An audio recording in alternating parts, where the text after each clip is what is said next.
This is a video on how to interpret solubility curves. I've hand drawn one so that I can simplify the labels that exist on a graph. Notice that solids tend to dissolve better and better as the temperature gets warmer, whereas gases tend to dissolve less and less as temperature warms up. There are exceptions. We don't care right now. Okay, saturated solutions are represented by any data point on the line. You pick a temperature, go to the line, see how much dissolves, and those data points make a saturated solution line. If any data point is under a line, so for example, here's a data point that's under all the lines, no matter which solution you pick, it would represent an unsaturated solution. Here's a data point here at my finger that's above all the lines. No matter what solution you pick, it would be a supersaturated solution because it would be above normal at that temperature. Okay, let's go to some harder questions. Okay, so here's just a beginner. At 15 degrees, which substance dissolves the best? Okay, so let's look. Here's 15 degrees. If we go up and up and up, notice D dissolves the best at 15 degrees. D. Okay, notice it also asks which one dissolves the least. At 15 degrees, the one that's at the bottom dissolves the least, and that happens to be letter C this time. Okay.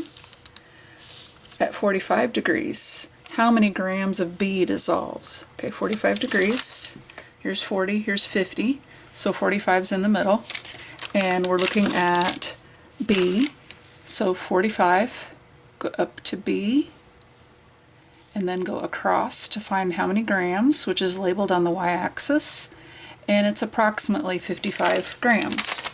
Okay, 55 grams dissolved at 45 degrees. Okay, at what temperature is needed to dissolve 45 grams of A? Okay, here's 40 grams dissolved, here's 50 grams dissolved, 45 is in the middle. Okay, we're headed for A. A is right there. So notice that's about right in, just a little bit past middle, between 0 and 10. So maybe it's 6 grams.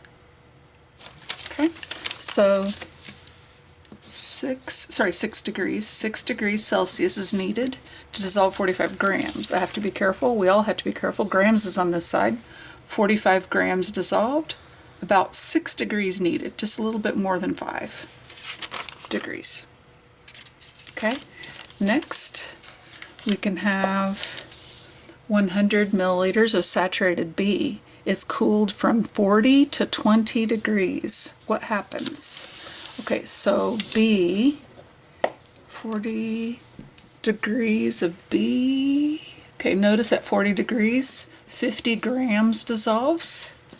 Okay, at 20 degrees, let's pretend that 35 grams dissolves, some from 50. 50 grams dissolved at 40 degrees, and we said that 35 grams dissolved. 35 grams dissolved at 20, so if we do 50 minus 35, okay, we get 15 grams no longer dissolves. 15 grams stops dissolving. It settles to the bottom of the container. Okay, 15 grams stops dissolving. Okay. Okay, let's look at the next one. Okay, letter A. A is heated from 0 to 25 degrees. A is heated from 0 to 25 degrees. What happens? So 0, A, notice 40 grams dissolve. And at 25 degrees, let's see, go up, up, up, up to 25 where it meets the line. At 25, which is at the middle, okay, here's A, at 25 right there, 70 grams. From 40 to 70 grams. So since 40 grams dissolved here, 70 grams dissolved there. If we do 70 minus 40, the difference is 30. Now, since it got warmer, it dissolved better and better, so 30 grams more dissolves. Okay, let's go to another one. Okay, at 50 degrees, water evaporates from solution B, leaving a volume of 50 milliliters. Now remember, 1 gram of water is 1 milliliter. That's how the metric system is set up on purpose. So we have half the water from normal. We used to have 100 grams, which is 100 milliliters. So if all we have left is 50, that means only half can dissolve compared to what was there before. Okay, well, let's look at what was there before. Okay, 50 degrees of B. Okay, 50 degrees, go to letter B, and it happens to be, let's pretend it's at 60, okay, just to keep it simple.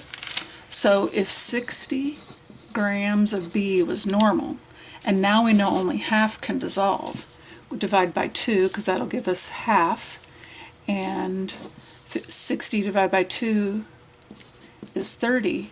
So now only 30 grams can dissolve, and 30 grams will settle. 30 grams remains dissolved. Okay, no more. All right, let's continue. Okay. If 100 milliliters of water is added, okay, brand new, starting over, we have 100 milliliters added to solution D at 80 degrees. What happens? Now remember, we had 100 milliliters to start with, 100 grams, 100 milliliters. Now we're adding 100 milliliters, so that means we'll have 200. Since we will have 200 milliliters of water now, that means we have double the water, and double the water means we can double the solution that'll dissolve too. So letter D, 80 degrees, notice right on the line here at 10. Since normally 10 grams dissolves, we want to double it times 2. That means only 20 grams now. 20 grams can dissolve now. Okay, 20 grams can dissolve now. All right, the last few questions are about saturated, unsaturated, and supersaturated. Okay, let's look at 65 degrees with letter C. Let's find that data point, and then the others will go quicker. 65 degrees, letter C. Notice it's right here at 30 grams. 30 grams is expected. Okay, 30 grams is what we expect. 30 grams is the max that can dissolve. Now, since this question here says that 20 grams is all that dissolves, now that's less than what we expect. Okay, it's under the line, so that will be unsaturated. Okay, so any amount under the line, would be unsaturated. Okay, let's continue. 32 grams. Now we said we expected 30. 32 is above normal. Okay, 32 grams is above normal, so that'd be super saturated. Okay. All right, the last one is 30 grams. Okay, if 30 grams dissolves, now 30 grams is exactly normal. 65 degrees, letter C. 30 grams is what we expect. 30 grams is what is in the question. So this would be saturated. Okay, and I hope that helps you to answer all the questions on the worksheets that I hand out in class. Okay, good luck.